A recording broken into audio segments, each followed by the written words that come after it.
मो ना हूँ डॉक्टर श्रीकांत मिश्र। मुझ सरस्वती शिशु विद्या मंदिर घोड़ा बाजार पुरी में आचार्य भाव में कार्य करुच्छे। वास्तव में आमर गणनाथ होती अग्रपूज्य विद्यादाता। गणनाथ होती विद्याधिपति अर्थात से विद्या प्रदान करती एवं जो विद्या से प्रदान करती ताहा आत्मज्ञान प्रदान करती। कारण मनुष्यर आत्मज्ञान लाभ हेले तार जीवन मंगलमय मधुमय सुखमय हम। तेणु छात्र छात्री मन में केवल भौतिक ज्ञान दरकार नहीं। भौतिक ज्ञान टी हासिल कले छात्र चाकरी कर बहुत टंका रोजगार कर किंतु आत्मज्ञान लाभ पर्यंत मनुष्य मन में सुख शांति नहीं। तेणु भौतिक ज्ञान सहित आत्मज्ञान परिप्रदान करती गणनाथ। से प्रत्येक विद्यालय ये गणनाथ पूजन उत्सव करा जाए। श्री अरविंद शतपथी आम ये सरस्वती शिशु मंदिर घोड़ा बाजार परिचालना कमिटर साधारण संपादक।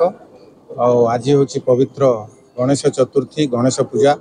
आम ये विद्यालय जो छात्र छात्री संख्या जदि आम देखा बहुत अधिक 1400 छात्र छात्री मानक नहीं ये जो गणपति बाबा जो पूजा अर्चना करा जाउछि यहा एक आम मान गोटे सबुठारु कठिन व्यापार। कारण एत गुड़िए पिला तेणु शांति श्रृंखलार सहित से बैच वाइज आम ये पूजा को शेष करने को जाऊँ।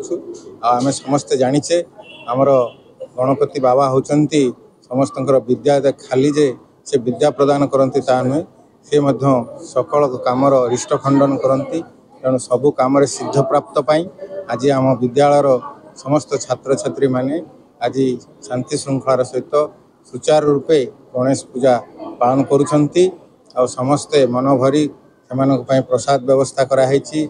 आम विद्यालयर गुरुजी गुरुमा आम कार्यालयर समस्त कर्मचारी सेवक सेविका समस्त सहयोग परिचालना कमिटर समस्त सदस्य आमर जो विभिन्न एठी श्रेणी कार्य करुच्ची विद्युत परिषद मातृशक्ति सबु श्रेणीर समस्त तथा स्थानीय सरस्वती विद्या मंदिर जिते आम पुरी सहर में अच्छी एवं किसी मान्यगण्य व्यक्ति एठिकी निमंत्रण करा जायछि। समस्ते आसी पहुँची खूब शांति श्रृंखलार सहित आज गणपति बाबा को पूजा करी समस्ते आगामी दिन केमती भल हम आम विद्यालयर आहरी भल परीक्षा फलाफल हम से आम समस्ते आशा करी प्रभु निकट में प्रार्थना करूँ एवं पुष्पांजलि अर्पण करूँ।